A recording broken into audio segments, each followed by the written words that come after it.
గోదావరి వరద ఉధృతిలో కొట్టుకుపోతున్న భూములను కాపాడతామని రాజులు ఎమ్మెల్యే దేవ వరప్రసాద్ భరోసా ఇచ్చారు. అంబేద్కర్ కోనసీమ జిల్లా సకినేటిపల్లి లంకలో ఎమ్మెల్యే దేవ వరప్రసాద్ పర్యటించారు. గోదావరి వరద ఉధృతికి నది గర్భంలో కలిసిపోతున్న భూములను, నదీ పరివాహక ప్రాంతాలను పరిశీలించారు. వరద ధాటికి ఎకరాల భూములు గోదావరిలో కలిసిపోతున్నాయని రైతులు ఆవేదన వ్యక్తం చేస్తున్నారు. లంక గ్రామాల్లో రివిటేట్మెంట్ నిర్మించాలని ఎమ్మెల్యేను కోరారు.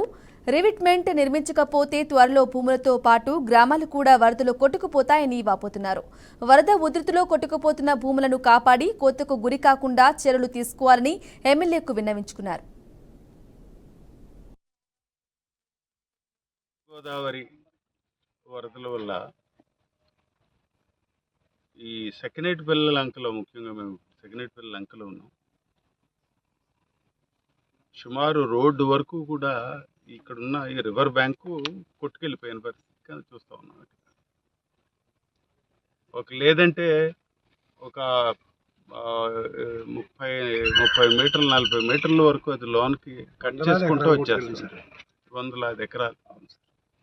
అలాగే పైకి కూడా చూసినట్టయితే అన్ని కొబ్బరి చెట్లు పడిపోతున్నట్టు మనం చూడగలం. ఇక్కడ ఊళ్ళోకి దగ్గరగా ఇంకా ఇక్కడ 50 కూడా ఒక 50 అడుగుల కంటే ఎక్కువ కనిపించట్లేదు రోడ్డుకి, దీనికి గోదావరికి.